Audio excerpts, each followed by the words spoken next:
Hey there, it's Trisha, and I wanted to go over the setups from Friday the 30th on both the ES and the NQ. And if you want more information on the setups that we're currently using, you can go to www.easyeminitrade.com.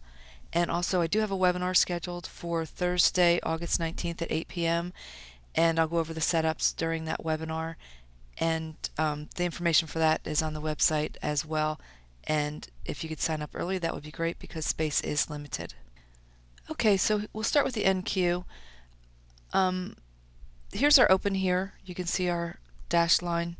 And looking for shorts, usually I like price to pick a direction before I take a trade.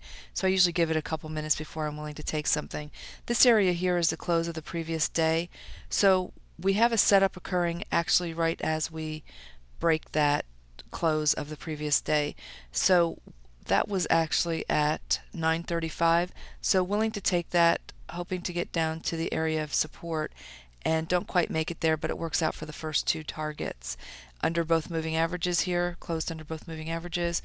We're under the moving average over here, so that's the direction that I'm willing to take it because there's no real overall trend at this point in time. It's first thing in the morning. The next setup that occurs is it's right here at 9:42, but we have news coming out at 9:45 and also 9:55.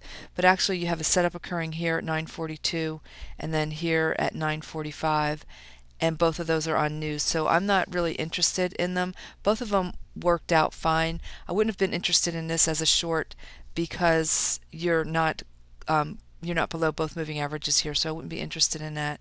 And just because of the time, I would have passed on both of these, but they both work out, so it's totally up to you. We have news also at 9:55, and I will tell you that typically the setup does work on the news coming out, and that would be something that you would decide if it fits your plan to take them or not. And this is at 9:55. We have consumer sentiment coming out, and it works out just fine, expecting to get up to the area above you of the Fibonacci 50% area, and it works out fine. The other option is, if you don't trade off the news, is you wait to get through it, meaning you wait for the news to come out and get above this area. And that actually happens here at 10:01. We get above the Fib 50% retracement area. You have everything firing off green here above that area, so you take it expecting to get up to the area of resistance above your head. A couple things I want to point out is this is the ADX DMI down here, and helpful in keeping you out of sideways action is you can kind of see that they're all kind of tangled up together here. That is helpful in determining when there's not a strong move going on in either direction. Also, if your ADX, which is the yellow line, gets below both of those, also not a lot going on. Something else that's helpful is if you notice your ADX getting above both your DMIs, usually what will happen is that signals that it's coming to an end of the move. Not doesn't mean that it still can't continue to move, but it means usually that you're due for a consolidation or a pullback. And so notice here you get above both DMIs, we go sideways. You take this move here, ADX gets above both DMIs, and you go sideways and you pull back. So that might be something that you could use for managing your trades or timing to make sure that you're not getting in right as you're expecting a pullback. So here you get a buy firing off right here. You are closed above the moving averages here. You are above the moving averages, the moving average here, and the trend is up. So good to take a buy. Not interested in a short because you're in an uptrend at this point. So I do everything with the trend. You don't have to. The setup will work very often, taking the trades in both directions regardless of what the overall trend is. That's something that you can test for yourself. So you take this expecting to get up likely to the previous day's close, which is right here at 1858.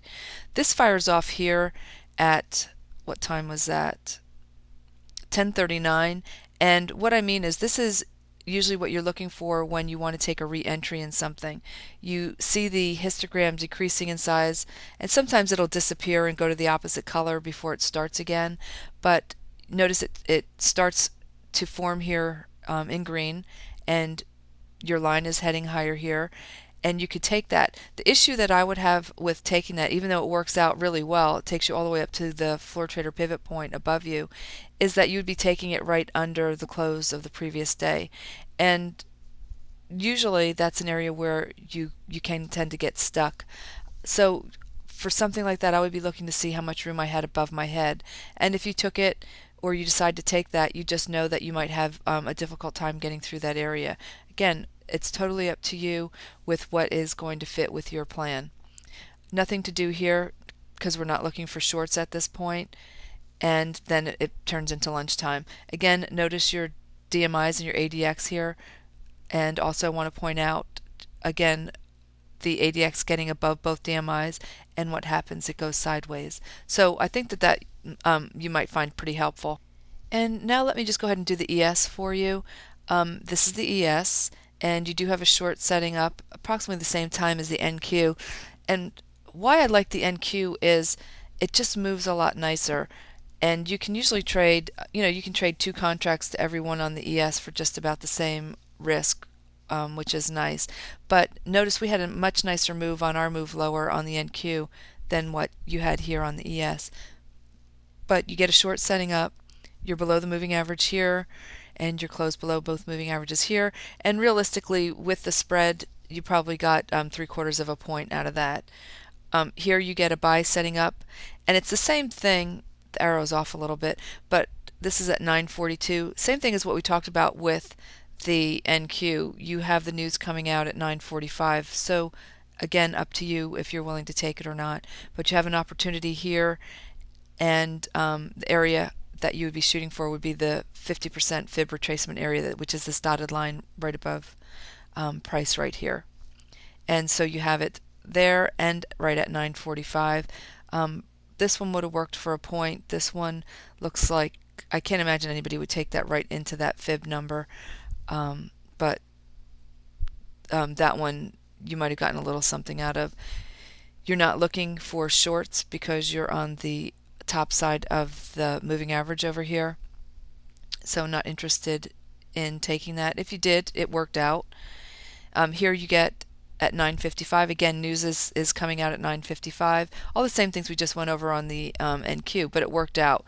Again, setup works on the news typically if you can get in fast enough, and that's always the key, getting in fast enough right as the news comes out. Not something that I personally do, but that doesn't mean that it can't work, because usually it does. And I want to point out ADX above both DMIs. What happens? We go sideways after this little move higher. Here you get a buy setting up, and you actually could have gotten in here at 10 or 10:01. Either one of them worked out. You're above the moving average here, taking it with the trend. You're closed above both moving averages here, and if you wanted to wait until this bar to get in, that would get you above this area of resistance created on this previous move higher. Not looking for shorts, again staying with the trend, and here at 10:28 you get an opportunity to take that, and depending on how you managed it, you could have gotten your first 2 targets actually out of that. And what time did I say that was? At 10:28. If you didn't get in here, notice when the histogram disappears and starts to get larger again in size, and the line starts to move higher again. If you want to wait to get above that area of resistance, you could have gotten in at 10:39, and the target would have been floor trader pivot point, and actually just above that is the low of the previous day. So I hope that helps. That's the morning for both the NQ and the ES, and if you have any questions, you can always shoot me an email, and information on the setups is at www.easyeminitrade.com.